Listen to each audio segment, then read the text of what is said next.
ਸਤਿ ਸ਼੍ਰੀ ਅਕਾਲ। ਤੁਸੀਂ ਲੋਕਰਾਂ ਚੈਨਲ ਪੰਜਾਬੀ ਦੇਖ ਰਹੇ ਹੋ। ਮੈਂ ਤੁਹਾਡੇ ਨਾਲ ਸੁਖਵਿੰਦਰ ਸਿੰਘ। ਖਬਰਾਂ ਟੌਪ ਦੀਆਂ ਦੇ ਵਿੱਚ ਪੰਜਾਬ ਤੇ ਦੇਸ਼ ਭਰ ਦੀਆਂ ਉਹਨਾਂ ਖਬਰਾਂ ਤੇ ਚਰਚਾ ਕਰਾਂਗੇ ਜਿਨ੍ਹਾਂ ਨਾਲ ਤੁਸੀਂ ਸਰੋਕਾਰ ਰੱਖਦੇ ਹੋ। ਸਰਕਾਰ ਤੇ ਸਿਆਸਤ ਦੇ ਵਿੱਚ ਕੀ ਕੁਝ ਹੋ ਰਿਹਾ, ਧਾਰਮਿਕ ਸਫਾ ਵਿੱਚ ਕੀ ਕੁਝ ਹੋ ਰਿਹਾ। ਮੇਰੇ ਨਾਲ ਸੀਨੀਅਰ ਪੱਤਰਕਾਰ ਪਰਮਿੰਦਰ ਸਿੰਘ ਰਾਏਪੁਰ ਮੌਜੂਦ ਨੇ। ਪਰਮਿੰਦਰ ਜੀ, ਖਬਰਾਂ ਟੌਪ ਦੀਆਂ ਦੇ ਵਿੱਚ ਜਿਵੇਂ ਅਸੀਂ ਚਰਚਾ ਕਰਦੇ ਹਾਂ ਹਰ ਰੋਜ਼ ਖਬਰਾਂ ਦੇ ਉੱਤੇ, ਅੱਜ ਦੀਆਂ ਵੱਡੀਆਂ ਖਬਰਾਂ ਦੇ ਵਿੱਚ ਜੇ ਆਪਾਂ ਨਜ਼ਰ ਮਾਰੀਏ ਤਾਂ ਸਭ ਤੋਂ ਵੱਧ ਚਰਚਾ ਜਿਹੜੀ ਹੈ ਉਹ ਨਵਜੋਤ ਸਿੱਧੂ ਤੇ ਸੁਖਪਾਲ ਖਹਿਰਾ ਦੀ ਹੋ ਰਹੀ ਹੈ। ਸਭ ਤੋਂ ਵੱਡੀ ਖਬਰ ਉਹ ਹੈ, ਉਸ ਤੋਂ ਬਾਅਦ ਨਾਲੋਂ ਨਾਲ ਖਬਰਾਂ ਚੱਲਾਂਗੇ। ਕਿੱਦਾਂ ਦੇਖਦੇ ਹੋ ਕਿ ਖਹਿਰਾ ਸਾਹਿਬ ਤੇ ਇਲਜ਼ਾਮ ਤਰਾਸ਼ੀ ਹੁੰਦੀ ਹੈ, ਖਹਿਰਾ ਸਾਹਿਬ ਤੋਂ ਜੇ ਜਵਾਬ ਮੰਗਿਆ ਜਾਂਦਾ ਤਾਂ ਉਹ ਕਹਿੰਦੇ ਪਹਿਲਾਂ ਬੀਬੀ ਤੋਂ ਜਵਾਬ ਲੈ ਕੇ ਆਓ ਕਿ ਕਿਸ ਤਰੀਕੇ ਨਾਲ ਜਿਹੜਾ ਵੋਟਾਂ ਦੇ ਵਿੱਚ ਕਹਿੰਦੇ ਕਰੋੜਾਂ ਦਾ ਬਾਦਲਾਂ ਨਾਲ ਲੈਣ ਦੇਣ ਹੋਇਆ ਬੀਬਾ ਬਾਦਲ ਦੀ ਸੀਟ ਨੂੰ ਲੈ ਕੇ, ਕੀ ਕੁਝ ਹੈ, ਕਿੱਦਾਂ ਉਹ ਪੋਸਟ ਵਾਇਰਲ ਹੋਈ, ਕਿੱਥੋਂ ਵਾਇਰਲ ਹੋਈ? ਦੇਖੋ ਸੁਖਵਿੰਦਰ ਜੀ, ਇਹ ਤਾਂ ਕੋਈ ਵਕੀਲ ਨੇ ਜਿਨ੍ਹਾਂ ਨੂੰ ਜੋੜਿਆ ਜਾਂਦਾ ਆਮ ਆਦਮੀ ਪਾਰਟੀ ਨਾਲ, ਉਹਨਾਂ ਦੇ ਵਰਕਰ ਨੇ ਜਾਂ ਕੋਈ ਆਗੂ ਨੇ, ਮੈਂ ਨਾਂ ਨਹੀਂ ਮੇਰੇ ਹੁਣ ਚੇਤੇ ਆ ਉਹਨਾਂ ਦਾ। ਉਹਨਾਂ ਨੇ ਇੱਕ ਪੋਸਟ ਪਾਈ ਸੀ ਕਿ ਸੁਖਪਾਲ ਖਹਿਰਾ ਲਈ ਕਿ ਹੁਣ ਇਹ ਧੀਆਂ ਭੈਣਾਂ ਦੀ ਇੱਜ਼ਤ ਵੀ ਨਹੀਂ ਕਰ ਰਹੇ, ਕੁਛ ਇਸ ਤਰ੍ਹਾਂ ਕਰਕੇ ਲਿਖਿਆ ਸੀਗਾ ਫੇਸਬੁੱਕ 'ਤੇ। ਉਹਦੇ ਥੱਲੇ ਇੱਕ ਨਵਜੋਤ ਸਿੱਧੂ ਨਾਂ ਦੀ ਕੋਈ ਆਈਡੀ ਬਣੀ ਹੋਈ ਆ। ਪਹਿਲੀ ਤਾਂ ਗੱਲ ਇਹ ਆਪਾਂ ਸਪਸ਼ਟ ਕਰ ਦਿੰਦੇ ਹਾਂ ਕਿ ਹਾਲੇ ਤੱਕ ਇਹ ਪੁਸ਼ਟੀ ਨਹੀਂ ਹੋ ਪਾਈ, ਸਪਸ਼ਟ ਨਹੀਂ ਹੋ ਪਾਇਆ ਵੀ ਉਹ ਅਸਲ 'ਚ ਕਿਹਦੀ ਆਈਡੀ ਹੈ। ਸਿੱਧੂ ਜੋੜੇ ਵੱਲੋਂ ਕਿਸੇ ਇੱਕ ਦੀ ਆ ਜਾਂ ਕਿਸੇ ਨੇ ਵੈਸੇ ਹੀ ਫੇਕ ਬਣਾਈ ਹੋਈ ਆ। ਤੇ ਉਹਦੇ ਵੱਲੋਂ ਇੱਕ ਕਮੈਂਟ ਉਸ ਆਈਡੀ 'ਚੋਂ ਕਮੈਂਟ ਆਇਆ ਸੀ ਕਿ ਸੁਖਪਾਲ ਖਹਿਰਾ ਨੇ ਬਠਿੰਡਾ ਚੋਣ ਜਦੋਂ ਲੜੀ ਸੀ ਉਦੋਂ 20 ਕਰੋੜ ਰੁਪਇਆ ਲਿਆ ਸੀਗਾ ਬਾਦਲਾਂ ਕੋਲੋਂ। ਉਸ ਕਮੈਂਟ ਦੇ ਉੱਤੇ ਚਰਚਾ ਜਿਹੜੀ ਹੈਗੀ ਉਹ ਛਿੜੀ ਹੋਈ ਹੈ। ਜਦੋਂ ਸੁਖਪਾਲ ਖਹਿਰਾ ਨਾਲ ਗੱਲ ਕਰਦੇ ਆ ਤਾਂ ਉਹ ਦੱਸਦੇ ਆ ਕਿ ਮੈਂ ਨਵਜੋਤ ਸਿੱਧੂ ਨੂੰ ਮੈਸੇਜ ਕੀਤਾ ਹੈ ਪਰ ਉਹਨਾਂ ਦਾ ਜਵਾਬ ਨਹੀਂ ਹਲੇ ਆਇਆ। ਤਾਂ ਇਹਦੇ ਵਿੱਚ ਕਈ ਗੱਲਾਂ ਵਿਚਾਰਨ ਵਾਲੀਆਂ ਹੁੰਦੀਆਂ ਨੇ, ਜਿਵੇਂ ਜੇ ਕੋਈ ਉਹ ਸੱਚੀ ਮੁੱਚੀ ਨਵਜੋਤ ਸਿੱਧੂ ਦਾ ਕਮੈਂਟ ਹੈ ਤਾਂ ਇੱਕ ਇੱਦਾਂ ਕਹਿ ਲਓ ਆਮ ਜੇ ਪੋਸਟ ਦੇ ਉੱਤੇ ਇੱਦਾਂ ਦਾ ਕਮੈਂਟ ਇੱਕ ਸੀਨੀਅਰ ਲੀਡਰ ਵੱਲੋਂ ਵੈਸੇ ਹੀ ਨਹੀਂ ਸ਼ੋਭਾ ਦਿੰਦਾ। ਜੇ ਦੇਖਿਆ ਜਾਵੇ ਕਿ ਸੀਨੀਅਰ ਲੀਡਰ ਹੈਗੇ ਨੇ, ਜੇ ਉਹਨਾਂ ਕੋਲ ਕੋਈ ਸਬੂਤ ਹੈਗਾ ਤਾਂ ਉਹ ਪੇਸ਼ ਕਰ ਸਕਦੇ ਆ। ਲੋਕਾਂ ਦੀ ਗੱਲ ਹੈ ਇਹ, ਲੋਕਾਂ ਦੇ ਲਈ ਇਲੈਕਸ਼ਨ ਲੜਿਆ ਜਾਂਦਾ। ਸੁਖਪਾਲ ਖਹਿਰਾ ਬੜਾ ਇਮਾਨਦਾਰ ਵਿਅਕਤੀ ਵਜੋਂ ਜਿਹੜੇ ਹੈਗੇ ਉਹ ਪੰਜਾਬ ਵਿੱਚ ਵਿਚਰ ਰਹੇ ਹੈ।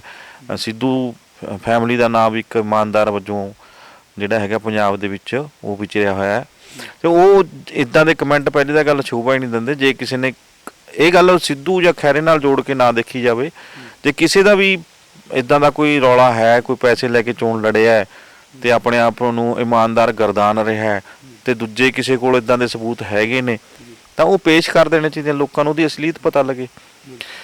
ਅਤੇ ਦੂਜੀ ਗੱਲ ਇਹ ਹੈ ਕਿ ਸੁਖਪਾਲ ਖਹਿਰਾ ਵਾਰ-ਵਾਰ ਕਹਿੰਦੇ ਆ ਲੰਮੇ ਸਮੇਂ ਤੋਂ ਇਸ ਜਿਹੜੀ ਉਲਝਣਬਾਜ਼ੀ 'ਚ ਉਲਝੇ ਹੋਏ ਨੇ ਉਹ ਇਸ ਤਰ੍ਹਾਂ ਦੇ ਬਿਆਨ ਦੇ ਵਿੱਚ, ਖਾਸ ਕਰਕੇ ਬਠਿੰਡਾ ਸੀਟ ਤੋਂ ਜਦੋਂ ਤੋਂ ਚੋਣ ਲੜੀ ਹੈ। ਅਤੇ ਉਹਨਾਂ ਨੂੰ ਵੀ ਚਾਹੀਦਾ ਕਿ ਜੇ ਕੋਈ ਇੱਦਾਂ ਦਾ ਉਹਨਾਂ ਨੂੰ ਚੈਲੰਜ ਕਰਦਾ ਹੈ ਤਾਂ ਉਹ ਸਿੱਧੇ ਤੌਰ 'ਤੇ ਆ ਕੇ ਗੱਲ ਕਰਨ ਜਨਤਕ ਤੌਰ 'ਤੇ। ਅਤੇ ਜਾਂ ਫਿਰ ਜਿਹੜਾ ਬੰਦਾ ਐਲੀਗੇਸ਼ਨ ਲਾਉਂਦਾ, ਇਲਜ਼ਾਮ ਲਾਉਂਦਾ, ਉਹਨੂੰ ਚਾਹੀਦਾ ਕਿ ਕੋਈ ਕਾਨੂੰਨੀ ਕਾਰਵਾਈ ਕਰੀ ਜਾਵੇ। ਕੋਈ ਪਹਿਲਾਂ ਵੀ ਇਲਜ਼ਾਮ ਲੱਗੇ ਹੋਏ ਨੇ, ਇੱਕ DSP ਰਹੇ ਨੇ ਸੇਖੋਂ, ਉਹਨਾਂ ਨੇ ਵੀ ਇਲਜ਼ਾਮ ਲਗਾਏ ਸੀਗੇ। ਉਹ ਬਕਾਇਦਾ ਤੌਰ 'ਤੇ ਕਹਿੰਦੇ ਵੀ ਰਹੇ ਨੇ ਸਾਡੇ ਕੋਲ ਪ੍ਰੂਫ ਨੇ। ਬਿਲਕੁਲ, ਇਹ ਜਿਹੜੀ ਚਰਚਾ ਹੈ ਨਾ, ਇਹ ਬਲਵਿੰਦਰ ਸੇਖੋਂ ਸਾਹਿਬ ਤੋਂ ਹੀ ਸ਼ੁਰੂ ਹੋਈ ਸੀਗੀ। ਖਹਿਰਾ ਸਾਹਿਬ ਤੋਂ ਪਹਿਲਾਂ ਵੀ ਜਵਾਬ ਮੰਗਿਆ ਗਿਆ, ਉਹ ਕਹਿੰਦੇ ਕਿ ਮੈਂ ਇਹੋ ਜਿਹੀਆਂ ਗੱਲਾਂ ਨੂੰ ਤੂਲ ਨਹੀਂ ਦਿੰਦਾ, ਜੇ ਕਿਸੇ ਕੋਲ ਕੋਈ ਸਬੂਤ ਹੈ ਤਾਂ ਉਹ ਜਾ ਕੇ ਅਦਾਲਤ ਦੇ ਵਿੱਚ ਚੁਣੌਤੀ ਦੇਵੇ ਇਹਨਾਂ ਚੀਜ਼ਾਂ ਨੂੰ। ਹੁਣ ਸੁਖਪਾਲ ਖਹਿਰਾ ਤੇ ਜੇ ਨਵਜੋਤ ਕੌਰ ਸਿੱਧੂ ਦੇ ਨਾਂ ਤੋਂ ਕੋਈ ਆਈਡੀ ਕੋਈ ਚਲਾ ਰਿਹਾ ਹੈ ਜਾਂ ਉਹਨਾਂ ਵੱਲੋਂ ਜਾਂ ਕਿਸੇ ਵੱਲੋਂ ਵੀ ਜਿਹੜਾ ਐਰੇ ਗੈਰੇ ਵੱਲੋਂ ਟਵੀਟ ਕਰ ਜਿਹੜਾ ਉੱਥੇ ਫੇਸਬੁੱਕ ਦੇ ਉੱਤੇ ਪਾ ਦਿੱਤਾ ਜਾਂਦਾ, ਕਮੈਂਟ ਕਰ ਦਿੱਤਾ ਜਾਂਦਾ, ਉਹਦੇ ਨਾਲ ਕਿਤੇ ਨਾ ਕਿਤੇ ਸਿਆਸੀ ਅਕਸ ਜਿਹੜਾ ਹੈ ਉਹ ਮਾੜਾ ਪ੍ਰਭਾਵ ਜਾਂਦਾ। ਕਿਤੇ ਸੁਖਪਾਲ ਖਹਿਰਾ ਕਹਿੰਦੇ ਨੇ ਕਿ ਅਸੀਂ ਨਵਜੋਤ ਸਿੱਧੂ ਦੀ ਸਿਆਸਤ ਵੱਲ ਦੇਖ ਰਹੇ ਹਾਂ, ਉਹ ਕਿਹੜੇ ਪਾਸੇ ਪਲਟੀ ਮਾਰਦੇ ਨੇ, ਅਸੀਂ ਉੱਧਰ ਚੱਲਦੇ ਹਾਂ। ਅਤੇ ਕਿਤੇ ਇਸ ਤਰ੍ਹਾਂ ਦੀ ਜਿਹੜੀ ਕਿਤੇ ਨਾ ਕਿਤੇ ਕਮੈਂਟ ਹੋਣਾ, ਸਫਾਈ ਦੇਣੀ ਲਾਜ਼ਮੀ ਨਹੀਂ? ਸਿੱਧੂ ਪਰਿਵਾਰ ਨੂੰ ਵੀ ਆ ਕੇ ਦੇ ਦੇਣੀ ਚਾਹੀਦੀ ਸਫਾਈ? ਨਹੀਂ, ਜੇ ਕਮੈਂਟ ਕੀਤਾ ਫਿਰ ਸਫਾਈ ਦੇਣ 'ਚ ਹਰਜ ਕੀ ਆ? ਜੇ ਕਮੈਂਟ ਕੀਤਾ ਉਹ ਤਾਂ ਸ਼ਰੇਆਮ ਹੀ ਆਪਣੀ ਆਈਡੀ ਤੋਂ ਬੰਦਾ ਕਮੈਂਟ ਕਰ ਰਿਹਾ ਤਾਂ ਜਨਤਕ ਤੌਰ 'ਤੇ ਸਾਹਮਣੇ ਆਉਣ 'ਚ ਫਿਰ ਕੋਈ ਪ੍ਰੋਬਲਮ ਨਹੀਂ ਹੋ ਜਾਂਦੀ। ਉਹਨੂੰ ਸਿੱਧਾ ਕਹੇ ਕਿ ਹਾਂ ਅਸੀਂ ਕਮੈਂਟ ਕੀਤਾ। ਇਹਦੇ ਵਿੱਚ ਕੁਛ ਰਾਮਾ ਹੁੰਦੇ ਨੇ, ਜਦੋਂ ਸਾਜ਼ਿਸ਼ ਖੇਡੀ ਜਾਂਦੀ ਹੈ ਨਾ, ਇਸੇ ਤਰ੍ਹਾਂ ਖੇਡੀ ਜਾਂਦੀ ਹੈ ਜਿੱਦਾਂ ਕਈ ਵਾਰ ਪਹਿਲਾਂ ਚਰਚਾ 'ਚ ਆਏ ਆ ਕਿ ਨਵਜੋਤ ਸਿੱਧੂ, ਖਹਿਰਾ, ਗਾਂਧੀ, ਛੋਟੇਪੁਰ ਜਾਂ ਹੋਰ ਇਕੱਠੇ ਹੋ ਜਾਣ, ਬੈਂਸ ਇੱਦਾਂ ਦੇ ਨਾਮ ਆਏ ਨੇ, ਅਤੇ ਉਹ ਇਕੱਠੇ ਹੋ ਜਾਣ ਤਾਂ ਇੱਕ ਗਰੁੱਪ ਬਣ ਜੇ, ਪੰਜਾਬ ਦੀ ਭਲਾਈ ਕਰ ਸਕਦੇ ਨੇ। ਨਵਜੋਤ ਸਿੰਘ ਸਿੱਧੂ ਦੀ ਅਗਵਾਈ ਕਬੂਲਣ ਲਈ ਵੀ ਤਿਆਰ ਹੋ ਜਾਂਦੇ ਆ। ਕਈ ਵਾਰ ਇੱਦਾਂ ਦੇ ਬਿਆਨਬਾਜ਼ੀ ਆਉਂਦੀ ਆ ਤਾਂ ਇਹ ਵੀ ਇੱਕ ਸਿਆਸਤ ਹੋ ਜਾਂਦੀ ਹੈ ਕਿ ਸਿੱਧੂ ਦੀ ਕੋਈ ਆਈਡੀ ਬਣਾ ਕੇ ਜਾਂ ਉਹਨਾਂ ਦਾ ਫੇਕ ਨਾਮ ਵਰਤ ਕੇ, ਫੇਕ ਆਈਡੀ ਬਣਾ ਕੇ ਉਹ ਇਹਨਾਂ ਦੇ ਵਿੱਚ ਪਾੜ ਪਾਉਣ ਦੀ ਗੱਲ ਹੁੰਦੀ ਹੈ ਜਾਂ ਇਦਾਂ ਦਾ ਉਹਨੂੰ ਹਵਾ ਦੇਣ ਦੀ ਜਾਂ ਤੂਲ ਦੇਣ ਦੀ ਗੱਲ ਆ ਜਾਂਦੀ ਹੈ। ਤੇ ਇਹ ਜਿਹੜਾ ਵੀ ਇਕੱਠੇ ਨਾ ਹੋ ਜਾਣ ਜਾਂ ਇਹਨਾਂ ਦੇ ਵਿੱਚ ਆਪਸੀ ਇਸ ਤਰ੍ਹਾਂ ਜਿਹੜਾ ਹੈਗਾ ਖਿੱਚੋਤਾਣ ਬਣੀ ਰਹੇ, ਜੇ ਇਹ ਗੱਲਾਂ ਸਾਰੀਆਂ ਸਪਸ਼ਟ ਹੋਣੀਆਂ ਚਾਹੀਦੀਆਂ ਨੇ। ਪਰ ਕਿਉਂਕਿ ਇਹ ਲੀਡਰ ਇਹਨਾਂ ਚੀਜ਼ਾਂ ਨੂੰ ਛੋਟੀਆਂ ਸਮਝ ਲੈਂਦੇ ਨੇ, ਹਾਲਾਂਕਿ ਇਹ ਲੋਕ ਮਨਾਂ 'ਚ ਘਰ ਕਰ ਜਾਂਦੀਆਂ ਨੇ, ਪਰ ਇਹ ਲੀਡਰ ਕਹਿੰਦੇ ਨੇ ਕਿ ਇਹ ਛੋਟੀਆਂ ਗੱਲਾਂ ਨੇ, ਮੈਂ ਇਹਨਾਂ ਚੀਜ਼ਾਂ ਤੋਂ ਪਰੇ ਰਹਿਣਾ। ਹਾਲਾਂਕਿ ਇਹ ਨਹੀਂ ਸੋਚਿਆ ਜਾਂਦਾ ਕਿ ਇਹਦੇ ਨਾਲ ਲੋਕ ਜੁੜੇ ਹੁੰਦੇ ਨੇ, ਲੋਕਾਂ ਦੀ ਗੱਲ ਹੈ, ਇਹ ਲੋਕਾਂ ਦੇ ਲਈ ਹੈ, ਲੋਕਾਂ ਨੇ ਫਤਵਾ ਦੇਣਾ ਹੁੰਦਾ। ਲੋਕ ਤੁਹਾਡੀ ਇਮਾਨਦਾਰੀ ਤੇ ਸ਼ੱਕ ਨਾ ਕਰ ਬੈਠਣ, ਕਿਸੇ ਦਾ ਤੁਸੀਂ ਬਿਨਾਂ ਵਜ੍ਹਾ ਕਿਸੇ ਦਾ ਐ ਕਹਿ ਦੋ ਕਿ ਉਹਦਾ ਅਕਸ ਖਰਾਬ ਕਰ ਦੇਣਾ ਜਾਂ ਕਿਸੇ ਦੇ ਕਾਰਨ ਆਪਣਾ ਹੀ ਅਕਸ ਖਰਾਬ ਕਰ ਲੈਣਾ, ਇਹ ਚੀਜ਼ਾਂ ਲੋਕਾਂ ਦੇ ਵਿੱਚ ਜਾਂਦੀਆਂ ਨੇ, ਲੋਕ ਇਹਨਾਂ ਨੂੰ ਸੋਚਦੇ ਨੇ। ਸੋ ਕਲੀਅਰ ਕਰਨਾ ਚਾਹੀਦਾ, ਸਪਸ਼ਟ ਕਰਨਾ ਚਾਹੀਦਾ। ਜੇ ਕੋਈ ਹੈਗਾ ਤਾਂ ਇੱਕ ਥਾਪੜ ਕੇ ਆਵੇ ਕਿ ਮੈਂ ਹੈਗਾ, ਆਹ ਫੜੋ ਪ੍ਰੂਫ, ਠੀਕ ਹੈ। ਬੜਾ ਇਮਾਨਦਾਰੀ ਦਾ ਲੇਬਲ ਲਾ ਕੇ ਫਿਰਦਾ ਫਲਾਣਾ ਬੰਦਾ, ਆਹ ਚੱਕੋ, ਅਸੀਂ ਕਰਦੇ ਹਾਂ ਪਰਦਾਫਾਸ਼। ਜੇ ਨਹੀਂ ਹੈਗਾ, ਨਹੀਂ ਕੀਤਾ ਕਮੈਂਟ, ਤਾਂ ਵੀ ਆਉਣਾ ਚਾਹੀਦਾ ਕਿ ਫੇਕ ਹੈ, ਇਸ ਬੰਦਾ ਕੌਣ ਹੈ, ਜਾਂਚ ਕਰਨੀ ਚਾਹੀਦੀ ਹੈ। ਸਾਡੇ ਕੋਲ ਇਦਾਂ ਦਾ ਪ੍ਰੂਫ ਨਹੀਂ, ਨਾ ਅਸੀਂ ਇਦਾਂ ਦਾ ਕਮੈਂਟ ਕਰੀਏ। ਜੀ ਠੀਕ ਹੈ। ਹੁਣ ਅਸੀਂ ਪ੍ਰਤਾਪ ਸਿੰਘ ਬਾਜਵਾ ਦੀ ਗੱਲ ਕਰਦੇ ਹਾਂ। ਬਾਜਵਾ ਸਾਹਿਬ ਨੇ ਪਿਛਲੇ ਦਿਨ ਇੱਕ ਚਿੱਠੀ ਲਿਖੀ ਕੈਪਟਨ ਸਾਹਿਬ ਨੂੰ, ਚਿੱਠੀਆਂ ਹੋਰ ਵੀ ਬੜੀਆਂ ਲਿਖੀਆਂ, ਕਿਸੇ ਚਿੱਠੀ ਦਾ ਜਵਾਬ ਜਿਹੜਾ ਉਹ ਸਕਾਰਾਤਮਕ ਤੌਰ ਤੇ ਸਾਹਮਣੇ ਨਹੀਂ ਆਉਂਦਾ, ਜਾਂ ਇਦਾਂ ਕਹਿ ਲਓ ਕਿ ਤਵੱਜੋ ਜੀ ਨਹੀਂ ਦਿੱਤੀ ਜਾਂਦੀ ਬਾਜਵਾ ਸਾਹਿਬ ਨੂੰ। ਕਿੱਦਾਂ ਦੇਖਦੇ ਹੋ ਇਸ ਉੱਤੇ? ਬਾਜਵਾ ਸਾਹਿਬ ਦੀ ਚਿੱਠੀ ਜਿਹੜੀ ਆ ਉਹ ਤੁਸੀਂ ਉਹਦੇ ਸ਼ਬਦ ਪੜ੍ਹੇ ਹੋਣੇ, ਕਿਵੇਂ ਜਿਹੜਾ ਪ੍ਰਾਈਵੇਟ ਥਰਮਲ ਪਲਾਂਟਾਂ ਨੂੰ ਲੈ ਕੇ ਉਹਨਾਂ ਨੇ ਕਿਹਾ ਕਿ ਬਿਜਲੀ ਸਮਝੌਤੇ ਜਿਹੜੇ ਨੇ ਉਹ ਰੱਦ ਕੀਤੇ ਜਾਣ, ਸਾਡੀ ਸਰਕਾਰ ਜਿਹੜੇ ਵਾਅਦੇ, ਉਹ ਪਹਿਲਾਂ ਵੀ ਸਰਕਾਰ ਨੂੰ ਵਾਅਦੇ ਚੇਤੇ ਕਰਾਉਂਦੇ ਰਹੇ ਨੇ। ਕੀ ਇਹ ਮਾਮਲਾ ਲੱਗਦਾ ਨਹੀਂ ਕਿ ਹਾਈ ਕਮਾਨ ਤੱਕ ਫੇਰ ਪਹੁੰਚੇਗਾ, ਜਿਵੇਂ ਪਹਿਲਾਂ ਵੀ ਜਾਖੜ ਸਾਹਿਬ ਬਾਜਵਾ ਸਾਹਿਬ ਦੇ ਮਸਲੇ ਨੂੰ ਲੈ ਕੇ ਹਾਈ ਕਮਾਨ ਤੱਕ ਪਹੁੰਚ ਗਏ ਸੀ? ਨਹੀਂ, ਹਾਈ ਕਮਾਂਡ ਤੱਕ ਤਾਂ ਪਹੁੰਚਦਾ ਹੀ ਆ। ਜਦੋਂ ਬਿਆਨਬਾਜ਼ੀ ਹੁੰਦੀ ਹੈ ਤਾਂ ਕਈ ਉਹ ਇਹ ਤਾਂ ਹੁੰਦਾ ਨਹੀਂ ਕਿ ਜਿਹੜੀ ਇੱਕ ਧਿਰ ਬਣਾ ਕੇ ਉਹਨਾਂ ਨੇ ਕਿਸੇ ਸਟੇਟ ਦੇ ਵਿੱਚ ਸਥਾਪਿਤ ਕਰਕੇ ਧਿਰ ਛੱਡਤੀ ਤਾਂ ਉਹਨੂੰ ਛੱਡਤਾ ਬਸ, ਤੇ ਮੁੜ ਕੇ ਕੋਈ ਉਹਨਾਂ ਦਾ ਕੋਈ ਇਦਾਂ ਦਾ ਸੂਈਆ ਜਾਂ ਖਬਰੀ ਉਹਨਾਂ ਦਾ ਕੋਈ ਇਦਾਂ ਦਾ ਨਹੀਂ ਹੋਊਗਾ ਕਿ ਉਹਨਾਂ ਕੋਲ ਖਬਰ ਨਾ ਪਹੁੰਚੇ। ਸਾਰਾ ਕੁਝ ਬਕਾਇਦਾ ਤੌਰ ਤੇ ਜਦੋਂ ਹਾਈ ਕਮਾਂਡ ਕਿਸੇ ਇਕਾਈ ਨੂੰ ਥਾਪਦੀ ਹੈ ਕਿਸੇ ਸਟੇਟ ਦੇ ਵਿੱਚ, ਤਾਂ ਉਹਦੇ ਪਿੱਛੇ ਆਪਣੇ ਬੰਦੇ ਹੁੰਦੇ ਨੇ ਜਿਹੜੇ ਕੰਮ ਕਰ ਰਹੇ ਹੁੰਦੇ ਨੇ, ਉਹਨਾਂ ਦੇ ਲਈ ਬਕਾਇਦਾ ਤੌਰ ਤੇ ਸਰਕਾਰੀ ਦਰਬਾਰੇ ਬੰਦੇ ਸਥਾਪਿਤ ਕਰੇ ਹੁੰਦੇ ਨੇ, ਨਿਯੁਕਤ ਕਰੇ ਹੁੰਦੇ ਨੇ। ਉਹਨਾਂ ਦਾ ਕੰਮ ਇਹੀ ਹੁੰਦਾ ਕਿ ਕੌਣ ਬੰਦਾ ਕਿਹੜੇ ਪਾਸੇ ਜਾ ਰਿਹਾ, ਕਿੱਦਾਂ ਦੀ ਐਕਟੀਵਿਟੀ ਹੈ ਉਹਦੀ, ਸਾਰਾ ਕੁਝ ਉਹਨਾਂ ਨੂੰ ਪਤਾ ਹੁੰਦਾ। ਸੋ ਇਹ ਬਿਆਨਬਾਜ਼ੀ ਜਿਹੜੀ ਜਾਂਦੀ ਹੈ ਹੁੰਦੀ ਹੈ ਜਾਂ ਉਹ ਵੀ ਪਤਾ ਲੱਗ ਜਾਂਦਾ ਹੁਣ, ਤੇ ਉਹਦੇ ਤਵੱਜੋ ਫਿਰ ਕੀ ਦੇਣਾ ਉਹਨੂੰ, ਉਸ ਬੰਦੇ ਨੂੰ ਕਿੰਨਾ ਕੁ ਪ੍ਰਾਇੋਰਟੀ ਤੌਰ ਤੇ ਰੱਖਣਾ ਹੈ, ਪਹਿਲ ਦੇ ਤੌਰ ਤੇ ਰੱਖਣਾ, ਜਾਂ ਉਹਨੂੰ ਕਿੰਨਾ ਕੁ ਅੱਗੇ ਲੈ ਕੇ ਆਉਣਾ, ਜਾਂ ਉਹਦੀ ਗੱਲ ਸੁਣਨੀ ਹੈ ਜਾਂ ਨਹੀਂ ਸੁਣਨੀ ਹੈ, ਜਾਂ ਉਹਨੂੰ ਕਿਹਦੇ ਨਾਲ ਤੁਲਨਾ ਕਰਨੀ ਹੈ, ਇਹ ਸਾਰਾ ਕੁਝ ਉਹਨਾਂ ਨੇ ਸੋਚ ਵਿਚਾਰ ਕੇ ਕਰਿਆ ਹੁੰਦਾ। ਇਹ ਸੋਚਾਂਗੇ, ਵਿਚਾਰਾਂਗੇ, ਫਿਰ ਗੱਲ ਕਰਾਂਗੇ। ਤੇ ਇਹ ਤੁਸੀਂ ਹੁਣ ਦੇਖਿਆ ਕਿ ਜਿੱਦਾਂ ਲਗਾਤਾਰ ਪ੍ਰਤਾਪ ਸਿੰਘ ਬਾਜਵਾ, ਸ਼ਮਸ਼ੇਰ ਸਿੰਘ ਦੁੱਲੋਂ ਹੋ ਗਏ, ਇੱਕ ਦੋ ਵਾਰੀ ਜਾਖੜ ਹੋਰਾਂ ਨੇ ਵੀ ਕਹਿ ਲਓ ਕਿ ਬਿਆਨਬਾਜ਼ੀ ਕਰਕੇ ਥੋੜ੍ਹਾ ਜਿਹਾ ਸ਼ੀਸ਼ਾ ਦਿਖਾਉਣ ਦੀ ਗੱਲ ਕੀਤੀ ਹੈ ਸਰਕਾਰ ਨੂੰ, ਪਰ ਚੁੱਪ ਕਰ ਗਏ ਸੀ ਬਾਅਦ 'ਚ ਉਹ। ਤੇ ਇਹ ਸਾਰੇ ਗੱਲਾਂ ਕਰਦੇ ਆਏ ਆ, ਈਵਨ ਕਿ ਧਰਮਸੋਤ ਬਾਰੇ ਵੀ ਗੱਲਾਂ ਕੀਤੀਆਂ ਨੇ, ਸ਼ਮਸ਼ੇਰ ਸਿੰਘ ਦੁੱਲੋਂ ਨੇ ਵੀ ਕੀਤੀਆਂ ਨੇ। ਤੇ ਇਹਨਾਂ ਚੀਜ਼ਾਂ ਨੂੰ ਇਹ ਸਰਕਾਰ ਨੂੰ ਯਾਦ ਕਰਾਉਂਦੇ ਆਏ ਕਿ ਅਸੀਂ ਭਾਵੇਂ ਕਾਂਗਰਸੀ ਹਾਂ, ਤੁਹਾਡੇ ਨਾਲ ਰਲ ਕੇ ਚੱਲ ਰਹੇ ਹਾਂ, ਸਰਕਾਰ ਬਣਾਉਣ ਦੇ ਵਿੱਚ ਸਹਾਇਤਾ ਵੀ ਕੀਤੀ ਆ, ਪਰ ਜੋ ਲੋਕਾਂ ਨਾਲ ਵਾਅਦੇ ਕੈਪਟਨ ਅਮਰਿੰਦਰ ਸਿੰਘ ਨੇ ਸਟੇਜਾਂ ਉੱਤੇ ਖੜ ਕੇ ਕੀਤੇ ਸੀਗੇ ਉਹ ਨਹੀਂ ਪੂਰੇ ਹੋਏ। ਇਹਦਾ ਮਤਲਬ ਉਹ ਆਪਣੇ ਘਰ ਦੇ ਵਿੱਚੋਂ ਹੀ ਬਗਾਵਤੀ ਸੁਰ ਜਿਹੜੀਆਂ ਕਾਂਗਰਸ ਦੀ ਉੱਠ ਰਹੀ ਆ। ਸੋ ਗੱਲ ਹੋ ਰਹੀ ਹੈ ਤਾਂ ਲੋਕ ਹਿੱਤਾਂ ਦੀ ਗੱਲ ਹੋ ਰਹੀ ਹੈ, ਤਾਂ ਕੈਪਟਨ ਸਾਹਿਬ ਨੂੰ ਵੀ ਚਾਹੀਦਾ ਕਿ ਉਹ ਤਵੱਜੋ ਦੇਣ ਆਪਣੇ ਵਰਕਰ ਦੀ, ਆਪਣੇ ਲੀਡਰ ਦੀ, ਆਪਣੇ ਆਗੂ ਦੀ, ਤੇ ਉਹਨੂੰ ਗੱਲ ਦੀ ਉਹਨਾਂ ਨੂੰ ਸੁਣ ਕੇ ਉਹਨੂੰ ਉੱਤੇ ਅਮਲ ਕੀਤਾ ਜਾਵੇ।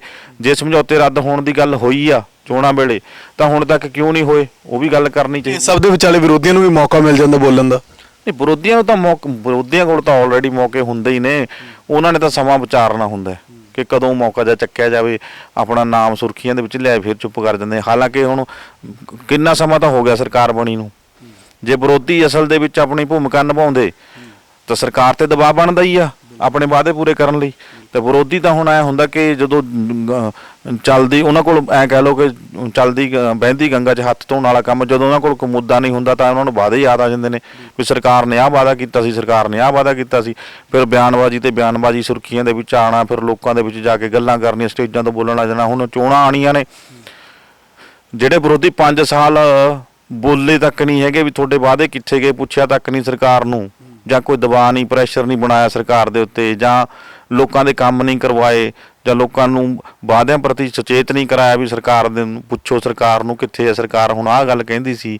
ਹੁਣ ਉਹ 5 ਸਾਲਾਂ ਦਾ ਜਿਹੜਾ ਸੱਤਾ ਦਾ ਇੱਕ ਧਿਰ ਨੇ ਮਾਣ ਲਿਆ, ਦੂਜੇ ਵਾਸਤੇ ਹੁਣ ਜ਼ੋਰ ਜਮਾਈ ਕਰਨਗੇ ਜਦੋਂ, ਤਾਂ ਦੇਖੋ ਸਟੇਜਾਂ ਦੇ ਉੱਤੇ ਕਿਵੇਂ ਬੋਲਦੇ ਆ। ਉਹ ਮੈਨੀਫੈਸਟੋ ਦੀਆਂ ਕਾਪੀਆਂ ਚੱਕ ਚੱਕ ਕੇ ਦਿਖਾਉਂਦੇ ਫਿਰਨਗੇ ਵੀ ਆਹ ਦੇਖੋ ਜੀ, ਆਹ ਕਿਹਾ ਸੀ, ਆਹ ਕਿਹਾ ਸੀ, ਆਹ ਨਹੀਂ ਪੂਰਾ ਕੀਤਾ, ਆਹ ਨਹੀਂ ਪੂਰਾ ਕੀਤਾ।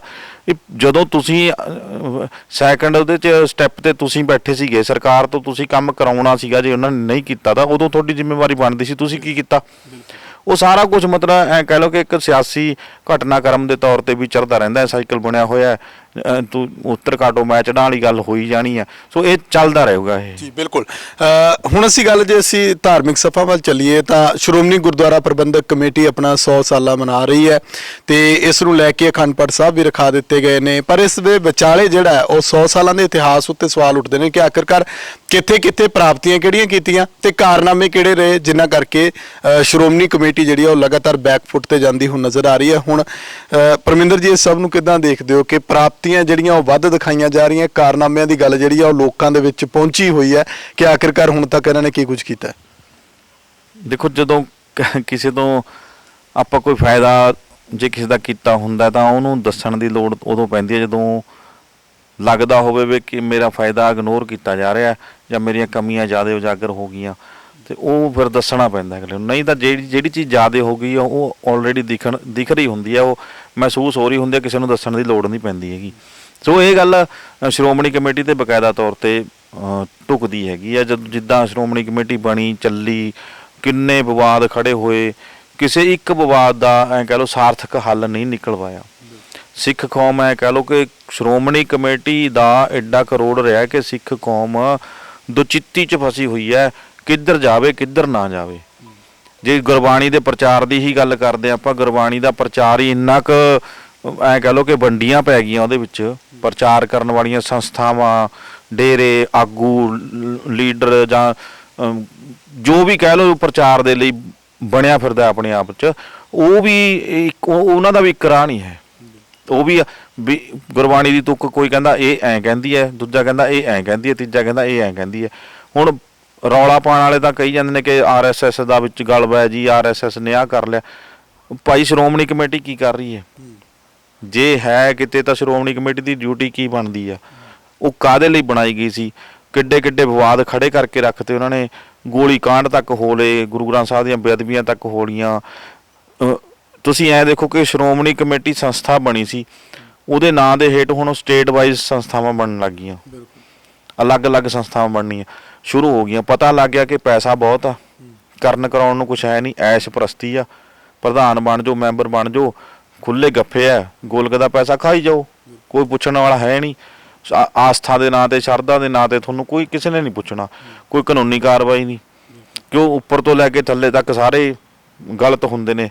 ਉਹਦੇ ਵਿੱਚ ਚਾਹੀਦਾ ਤਾਂ ਸੀਗਾ ਕਿ ਸਾਰਾ ਵਿਸ਼ਵ ਭਰ ਦਾ ਇੱਕ ਬੋਰਡ ਇਸ ਤਰ੍ਹਾਂ ਦਾ ਬਣਦਾ ਜਿਹਦੇ ਵਿੱਚ ਹਰ ਇੱਕ ਥਾਂ ਤੋਂ ਮੈਂਬਰ ਲਏ ਜਾਂਦੇ, ਵੱਡੇ ਵਿਸ਼ਾਲ ਕੋਈ ਬੋਰਡ ਬਣਦਾ, ਉਹਦੀ ਸਾਲਾਨਾ 2 ਜਾਂ 4 ਮੀਟਿੰਗਾਂ ਹੁੰਦੀਆਂ, ਇਕੱਲੇ ਗੁਰਦੁਆਰੇ ਬਾਰੇ ਸਮੀਖਿਆ ਕੀਤੀ ਜਾਂਦੀ, ਪ੍ਰਚਾਰ ਬਾਰੇ ਸਮੀਖਿਆ ਕੀਤੀ ਜਾਂਦੀ, ਆਗੂਆਂ ਬਾਰੇ ਸਮੀਖਿਆ ਕੀਤੀ ਜਾਂਦੀ, ਪ੍ਰਧਾਨਾਂ ਦੇ ਕੰਮ ਦੀ ਦੇਖ ਰੇਖ ਹੁੰਦੀ, ਤੇ ਸੰਸਥਾਵਾਂ ਕਰ ਕੀ ਰਹੀਆਂ ਨੇ, ਸਿੱਖਾਂ ਵਾਸਤੇ ਕੀ ਕੀਤਾ, ਪੰਥ ਲਈ ਕੀ ਕੀਤਾ ਇਹਨਾਂ ਨੇ, ਪ੍ਰਚਾਰ ਲਈ ਕੀ ਕੀਤਾ, ਸਿੱਖਾਂ ਦੀ ਸਿਹਤ ਲਈ ਕੀ ਕੀਤਾ, ਸਿੱਖਾਂ ਦੀ ਸਿੱਖਿਆ ਲਈ ਕੀ ਕੀਤਾ, ਕਿੰਨੇ ਅਦਾਰੇ ਖੋਲ੍ਹੇ, ਕਿੱਥੇ ਗਰੀਬ ਬੱਚੇ ਪੜ੍ਹ ਰਹੇ ਨੇ, ਕਿੱਥੇ ਗਰੀਬ ਬੱਚਿਆਂ ਦਾ ਜਾਂ ਗਰੀਬਾਂ ਦਾ ਜਿਹੜਾ ਮੁਫਤ ਇਲਾਜ ਹੋ ਰਿਹਾ। ਇਹ ਚੀਜ਼ਾਂ ਕਰਨ ਦੀ ਲੋੜ ਸੀਗੀ। ਬਿਲਕੁਲ, ਪਰ ਇੱਥੇ ਤਾਂ ਕੁਰਸੀ ਦਾ ਫਿਕਰ ਹੈ ਨਾ ਕਿ ਉਹੀ ਜਿਵੇਂ ਗੱਲ ਕਿ ਅਗਲਾ ਪ੍ਰਧਾਨ ਕੌਣ ਹੋਵੇਗਾ, ਸਿਆਸੀ ਗਲਬੇ ਤੋਂ ਮੁਕਤ ਹੋਵੇਗਾ ਜਾਂ ਨਹੀਂ ਹੋਵੇਗਾ।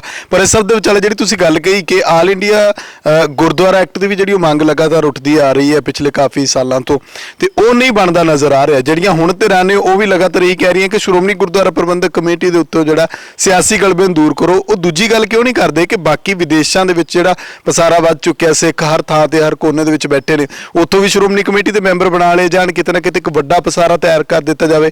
ਹੁਣ ਹਰਿਆਣਾ ਕਮੇਟੀ ਆਪਣੀ ਡਫੜੀ ਲੱਗ ਵਜਾ ਦਿੰਦੀ ਹੈ, ਹਾਲਾਂਕਿ ਉਹਦੀ ਹੋਂਦ ਜਿਹੜੀ ਆ ਉਹ ਹਜੇ ਸਪਸ਼ਟ ਨਹੀਂ ਹੈਗੀ, ਉਹ ਅਦਾਲਤਾਂ 'ਚ ਕੇਸ ਨੇ।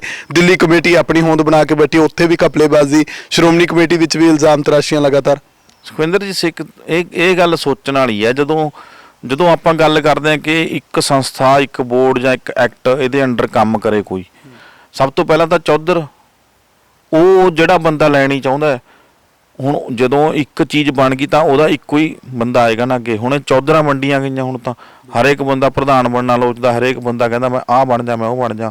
ਦੂਜੀ ਗੱਲ, ਇਹ ਬੰਦੇ ਕੌਣ ਨੇ ਜਿਹੜੇ ਵੱਖ-ਵੱਖ ਸੰਸਥਾਵਾਂ ਦੇ ਵਿੱਚ ਜਾ ਕੇ ਕਮੇਟੀਆਂ ਬਣਾ ਕੇ ਜਾਂ ਸਟੇਟਾਂ ਦੇ ਵਿੱਚ ਜਾ ਕੇ ਕਮੇਟੀਆਂ ਬਣਾ ਕੇ ਉੱਥੇ ਕਾਬਜ਼ ਹੋ ਰਹੇ ਨੇ?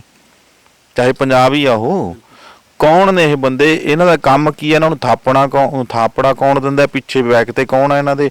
ਸਾਰਾ ਚੀਜ਼ਾਂ ਸੋਚਣ ਵਾਲੀਆਂ ਨੇ। ਇਹ ਸੰਗਤ ਸੋਚੇ, ਇਹ ਸੋਚਣਾ ਚਾਹੀਦਾ, ਉਹਨਾਂ ਨੂੰ ਪੁੱਛਣਾ ਚਾਹੀਦਾ ਕਿ ਭਾਈ ਆਪਣਾ ਗੁਰਦੁਆਰਾ ਹੈ, ਸਾਡਾ ਵੀ ਨਾ ਕਹਿਣ, ਆਪਣਾ ਹੀ ਕਹਿਣ ਵੀ ਆਪਣਾ ਗੁਰਦੁਆਰਾ ਸਾਹਿਬ ਹੈ, ਆਪਣੀ ਕਮੇਟੀ ਆ, ਅਸੀਂ ਸਾਰੇ ਇਕੱਠੇ ਆ। ਮੈਂ ਕਿਸੇ ਇੱਕ ਸੰਸਥਾ ਦਾ, ਕਿਸੇ ਇੱਕ ਸਿਆਸੀ ਪਾਰਟੀ ਦਾ ਜਾਂ ਕਿਸੇ ਇੱਕ ਆਗੂ ਦਾ ਨਾਂ ਨਹੀਂ ਲੈ ਰਿਹਾ। ਸਾਰੇ ਇਕੱਠੇ ਹੋਣ, ਸਾਰੇ ਇਕੱਠੇ ਹੋ ਕੇ ਕਹਿਣ ਵੀ ਭਾਈ ਸਾਡਾ ਆਪਣਾ ਆ, ਚਾਹੇ ਉਹ ਕਿਸੇ ਰਾਜਨੀਤਿਕ ਪਾਰਟੀ ਨਾਲ ਸੰਬੰਧਿਤ ਹੈ ਬੰਦਾ। ਜਦੋਂ ਸਿੱਖ ਕੌਮ ਹੈ ਤਾਂ ਸਿੱਖ ਕੌਮ ਦੇ ਵਿੱਚ ਤਾਂ ਇੱਕ ਦੀ ਗੱਲ ਹੈ ਨਾ। ਫਿਰ ਇੱਕ ਕਿਉਂ ਨਹੀਂ ਹੁੰਦੇ? ਕੌਣ ਨੇ ਜਿਹੜੇ ਲੀਡਰੀ ਦੇ ਪਿੱਛੇ ਭੱਜ ਕੇ, ਕੌਣ ਨੇ ਜਿਹੜੇ ਜਿਵੇਂ ਕਹਿੰਦੇ ਆਰਐਸਐਸ ਦਾ ਗਲਬਾ ਜੀ, ਕੌਣ ਨੇ ਆਰਐਸਐਸ ਨਾਲ ਰਲਣ ਵਾਲੇ? ਉਹ ਬੰਦਿਆਂ ਦੀ ਪਛਾਣ ਕਰਕੇ ਅੱਗੇ ਉਹਨਾਂ ਨੂੰ ਦੱਸਣਾ ਚਾਹੀਦਾ ਕਿ ਇਹ ਬੰਦਾ ਹੈ, ਇਹ ਗਲਤ ਕਰ ਰਿਹਾ, ਇਹਨੂੰ ਬਾਹਰ ਕੱਢੋ, ਇਹਨੂੰ ਬੰਦੇ ਨੂੰ ਲਾਓ।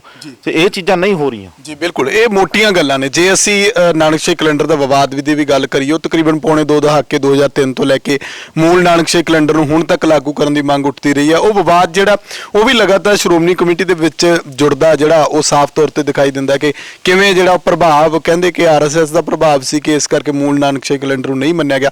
ਬੜੇ ਤਰ੍ਹਾਂ ਦੇ ਵਿਵਾਦ ਨੇ। ਇਹਦੇ ਉੱਤੇ ਅਸੀਂ ਵੀ ਅਗਲੇ ਸਮੇਂ ਦੇ ਵਿੱਚ ਖੁੱਲੀ ਡਿਬੇਟ ਲੈ ਕੇ ਆਵਾਂਗੇ, ਖੁੱਲੀ ਗੱਲਬਾਤ ਕਰਾਂਗੇ, ਦੱਸਾਂਗੇ ਕਿ ਸ਼੍ਰੋਮਣੀ ਕਮੇਟੀ ਦੇ ਕਾਰਨਾਮੇ ਜਾਂ ਕਾਰਗੁਜ਼ਾਰੀ ਕਿਸ ਤਰ੍ਹਾਂ ਦੀ ਰਹੀ 100 ਸਾਲਾਂ ਦੇ ਦੌਰਾਨ। ਬੜਾ ਲੰਮਾ ਚੌੜਾ ਇਤਿਹਾਸ ਹੈ। ਹੁਣ ਅਸੀਂ ਗੱਲ ਅਖੀਰ ਦੇ ਵਿੱਚ ਖਬਰ ਹੈ ਕਿ ਧੂਏ ਨੂੰ ਲੈ ਕੇ, ਪ੍ਰਦੂਸ਼ਣ ਨੂੰ ਲੈ ਕੇ ਜਿਹੜੀ ਗੱਲ ਦਿੱਲੀ ਕਰਦੀ ਸੀ ਜਾਂ ਹੋਰ ਸਰਕਾਰਾਂ ਕਰਦੀਆਂ ਨੇ ਸਟੇਟਾਂ ਦੇ ਵਿੱਚ, ਤੁਸੀਂ ਦੇਖਿਆ ਕਿ ਦੀਵਾਲੀ ਦੀ ਇੱਕ ਰਾਤ ਨੇ ਸਾਰੇ ਉਹਨਾਂ ਦਾਅਵਿਆਂ ਦਾ ਧੂਆਂ ਕੱਢ ਕੇ ਰੱਖ ਦਿੱਤਾ ਜਿਹੜੇ ਕਹਿੰਦੇ ਸੀ ਕਿ ਪਰਾਲੀ ਦਾ ਪ੍ਰਦੂਸ਼ਣ ਪੈਦਾ ਹੁੰਦਾ। ਰਿਪੋਰਟ ਦੱਸੋ ਕਿ ਰਿਪੋਰਟ ਕੀ ਕਹਿੰਦੀ ਹੈ?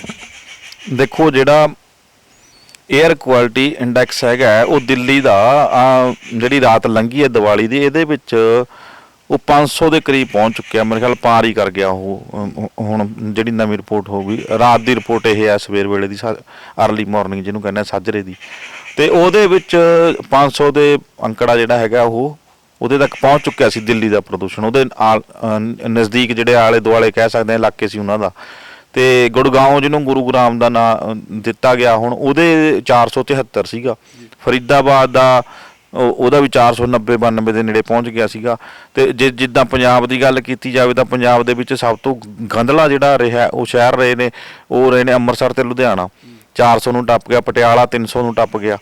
ਤੇ ਇਹ ਚੀਜ਼ਾਂ ਹੁਣ ਬਾਵਜੂਦ ਇੱਕ ਸਖਤ ਹਦਾਇਤ ਦੇ ਕਿ 2 ਘੰਟੇ ਹੀ ਚਲਾਉਣੇ ਨੇ ਬੰਬ, ਔਰ ਚਲਾਉਣੇ ਵੀ ਨੇ ਜਿਹੜੇ ਗ੍ਰੀਨ ਪਟਾਕੇ ਜਿਨ੍ਹਾਂ ਨੂੰ ਕਿਹਾ ਜਾਂਦਾ ਹੈ ਨਾ, ਉਸ ਚੀਜ਼ ਦੇ ਬਾਵਜੂਦ ਸ਼ਰੇਆਮ ਲੋਕਾਂ ਨੇ ਧੱਜੀਆਂ ਉਡਾਈਆਂ ਨੇ।